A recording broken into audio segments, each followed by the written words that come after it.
নমস্কার, আমি প্রিয়াঙ্কা। আমার আরও একটি ব্লগে তোমাদের সবাইকে স্বাগত জানিয়ে আজকের ব্লগটা শুরু করলাম। কেমন আছেন বন্ধুরা? আশা করছি ভালো আছেন, আর আমরাও বেশ ভালো আছি। আর এখন বাজে সকাল 7টা। আমি ব্রাশ করে আমার জামা কাপড় ছেড়ে আমি চলে আসলাম ঘরটা একটু গুছাতে, পরিষ্কার করতে। কালকে রাত্রে ছোলা ভিজিয়ে রেখেছিলাম, মেয়েকে সেটা খেতে দিয়ে দিলাম। ও চেয়ারে বসে সুন্দর ও নিজের হাতে করে খেয়ে নেবে। তারপরে আমি চলে আসলাম কালকের আশিবাসি যা জামা কাপড় ছিল সেগুলোকে ভিজাতে, আর ভিজিয়ে রেখে দিলে পরে রেখে দিয়ে বন্ধুরা আমি গেছিলাম বাসন ধুতে। আর আমার মেয়ে দেখো কী করছে, তারপর চলে গেলাম মা মেয়ে দুজনে একসাথে চান করতে। চান করে পুজোটা করে নিলাম। পুজোটা করে নিলে যেমন একটা শান্তি হয়ে যায় মনটা।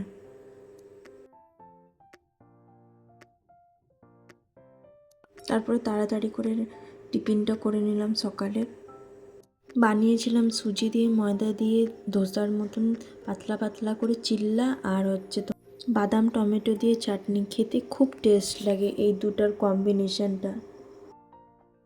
তারপরে বেরিয়ে পড়লাম মার্কেটের দিকে কিছু সবজি আনার জন্য। তরি তরকারি বাড়িতে না থাকলে অনেক অসুবিধা হয় না, রান্না বান্না কী করব না করব, তাই চলে আসলাম মার্কেটে।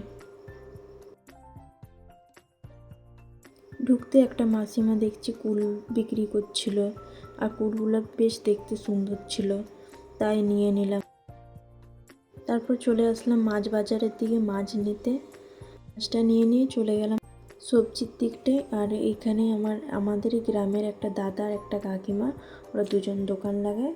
তো নিয়ে নিলাম এখান থেকে আদা আর ধনেপাতা। তারপরে এদিকে এসে কাকিমাটার কাছে নিয়ে নিলাম সবজিপাতি যা যা দরকার ছিল। গরমের দিনে শসাটা খেতে ভালো লাগে, তাই নিয়ে সব কিছু চলে গেলাম বাড়ি। এই বাজারটায় যাওয়ার জন্য অনেকগুলো রাস্তা আছে, কিন্তু এই রাস্তাটা আমাকে শর্টকাট লাগে, তার জন্য আমি এটা দিয়েই বেশিরভাগ যাওয়া আসা করি।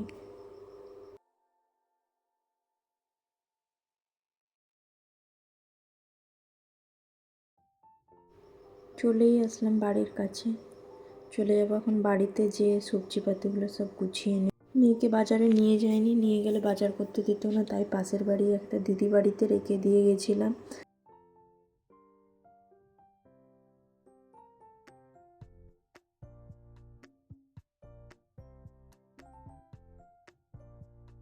তাড়াতাড়ি করে সুন্দর করে সবজিগুলো গুছিয়ে নিলাম আমার সবজি ঝুড়িতে। আর তাড়াতাড়ি করছি কেন কি, মেয়ে যদি চলে আসে তাহলে ও কাজ তো করতে দেবে না। ও আমার কাজ মানে কি বলবো আর বন্ধুরা, ছোট তো বদমাশি করে, আর কি করতে হবে, সহ্য করতে হবে।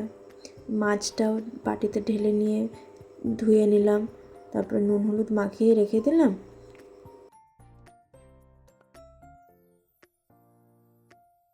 জামা কাপড়গুলো শুকনো হয়ে গেছিলো, তাই এসে গেলাম জামা কাপড়গুলো তুলতে। আর এখন তো রোদের তাপ খুব বেশি, তার জন্য কাপড় অনেক জলদি।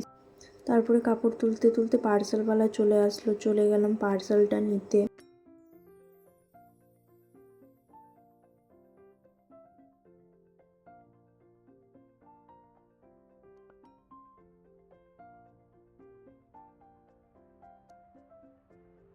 পার্সেলটা এখন খুলে দেখবো না, রান্না বান্না করে নিই, পরে ফ্রি হয়ে দেখবো। ওই যে চাটনিটা বানিয়েছিলাম ওইটার রেসিপিটা দেখে নে।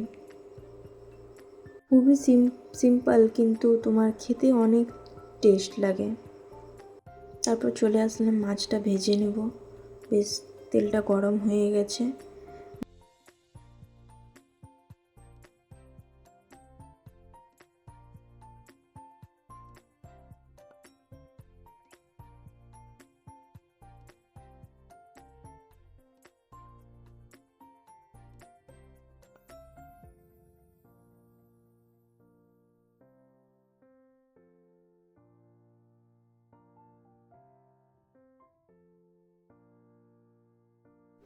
মাছটা ভাজা হয়ে গেছে, বেঁচে গেছে, তাই এটার ভিতরেই আমি রান্না করে নেব মাছটাকে। তো দিয়ে দিলাম কালো জিরা আর আদা, কাঁচা লঙ্কা। এটাকে হালকা ভেজে নিয়ে তারপর দিয়ে দেবো টমেটো।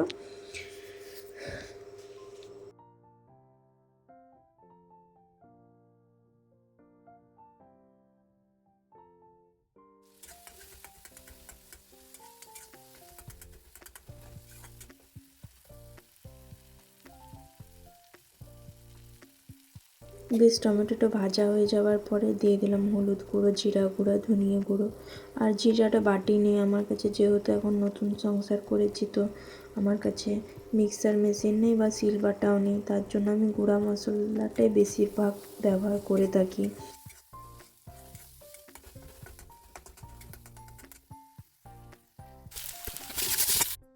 মশলাটা ভাজা হয়ে গেছিলো, তার ভিতরে আলু দিয়ে জলটা ঢেলে দিয়ে একটু ফুটার জন্য ওয়েট করলাম, তারপরে দিয়ে দিলাম মাছগুলো।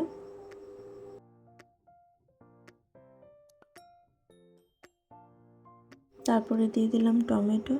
আর মাছ মানেই হচ্ছে টমেটো ধনেপাতা, না হলে সেই মাছ খেতে কোনো টেস্ট লাগে না। আমার তরকারি হয়ে গেল মাছের। তারপরে গ্যাসটা পুরো পুছে পরিষ্কার করে, রান্নাঘরটা পরিষ্কার করে নিয়ে চলে গেলাম। খাবারটা বেড়ে নিয়েছি নিজের, আর আমি আর মেয়ে দুজনেই খেয়ে নেব। যেহেতু অনেক দেরি হয়ে গেছে বাজার থেকে ফিরতে, রান্না করতে, এখন প্রায় বাজে দুপুর 2:30। খেয়ে নেবো জলদি করে।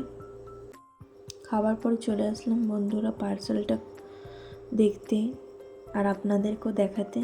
দেখুন, একটা ফোনের কভার মাঙ্গিয়েছিলাম। আমার ফোনের কভারটা খুব পুরনো হয়ে গেছিলো, তাই আমাকে এই ফোনের কভারটা খুব ভাল লাগলো। আর দেখাবো আমার ফোনে লাগানোর পরে কেমন লাগছিল কভারটা আপনাদেরকে কালকে। যদি আপনাদের আমার এই ব্লগটি ভালো লেগে থাকে, আপনারা যদি নতুন আছেন তো চ্যানেলটিকে সাবস্ক্রাইব করে দেবে, আর হচ্ছে লাইক করে দেবে, কমেন্ট করে দেবে, আর শেয়ার করবেন। আর আজকের জন্য বিদায় নিলাম, কালকে ফিরবো নতুন ব্লগ।